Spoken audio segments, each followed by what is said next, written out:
Welcome back to another poker night. I've got a new poker game for you, just developed this year. It's not on the internet, it's not in any books.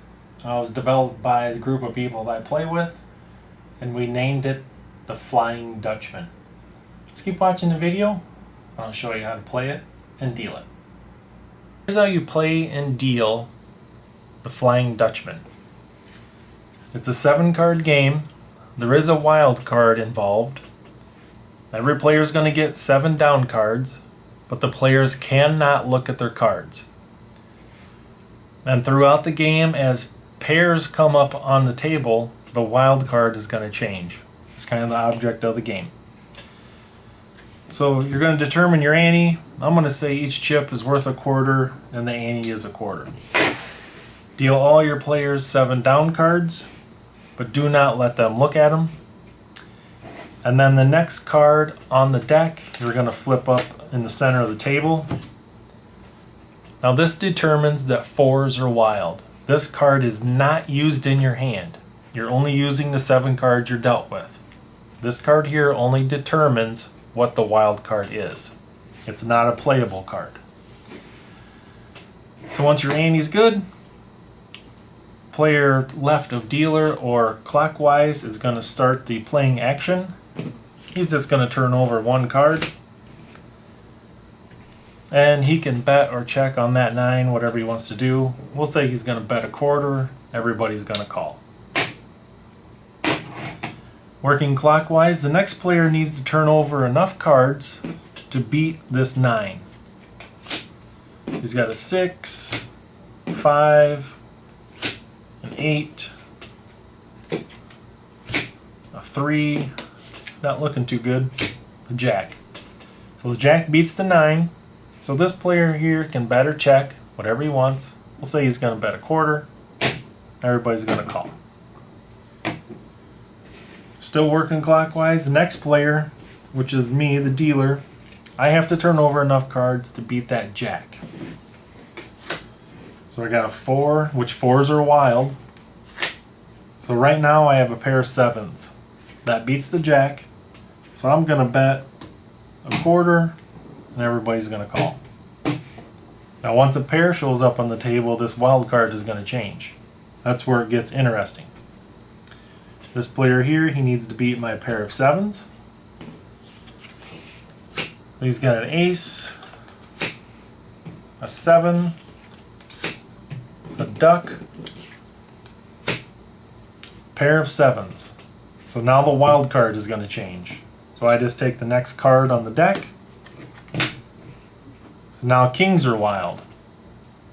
Nobody is showing a king. So right now his pair of 7s beats everyone else previous on the table, so he can bet or check whatever he wants. We'll say he's going to bet a quarter and everybody's going to call. Now continuing around, this player here needs to beat that pair of 7s.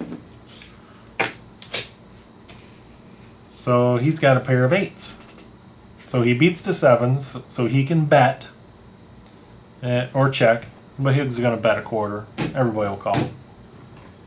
And since a pair showed up on the table, the wild card is going to change again.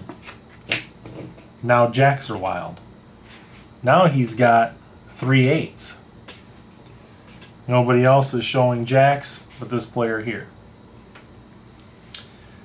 So I'll just keep working around the table. Now I need to beat his 3 8s. I got a 9, 5, 10, queen, and a queen. So since I paired, I didn't beat what he has, but since I paired, the wild card is going to change again. Now 5s are wild. So he's still got a 5. So he's got a 3 8s. This player here has no wild, but I have a wild. So with 5s being wild, now I have 3 queens. So it is my turn to bet. I'm going to go ahead and bet a quarter and everybody can just call. So now this player here needs to beat my 3 queens. He has no wilds. All he has is an ace high and a pair of sevens.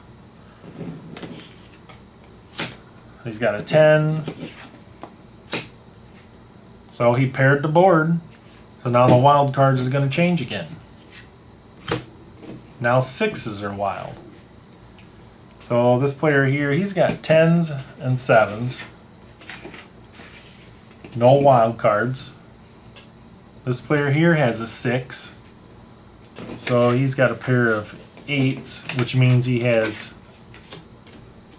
I'm just moving these cards so you guys can see them a little better. Which means he has 3 8s. And I have no 6s. So now I did have 3 queens. Now I only have a pair of queens. This player here has 1 card left. So the only possible for me to win is if he turns this over and it pairs and the wild card changes. So then I could wind up with 3 queens again, and which would beat this player here. So right now, this player here can bet or check. He's got 2 7s, 2 10s. Since he was the last one to turn. And he'll just bet a quarter. Everybody's going to call. I'm going to stay in because there is a possibility for me to still win if this card here pairs the board and this wild card changes. So, let's see what he has. It's an 8. So, 8 does pair up. Wild card is going to change. So now 7s are wild. So now this player here, now he does have 3 hard 8s, but he has no wild cards anymore. So since 7s are wild, this player here has 2 wild cards. So now he has 4 10s. I have 1 7, which means I have 3 queens.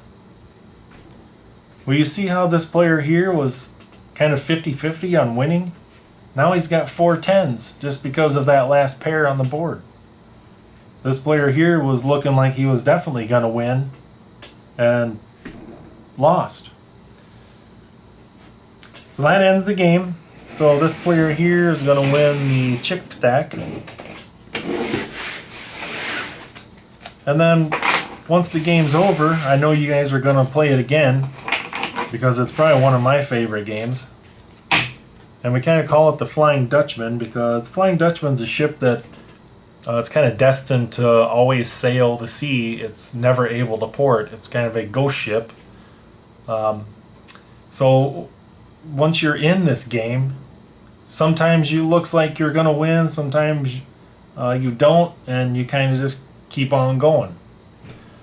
There's going to be lots of guys yelling and cheering, and they're going to go from excited to sad. They're going to go from winning to losing. And a lot of times the guy that's barely got a hand at all is going to wind up winning the whole pot. So I hope you guys enjoyed watching the video and have fun playing the Flying Dutchman.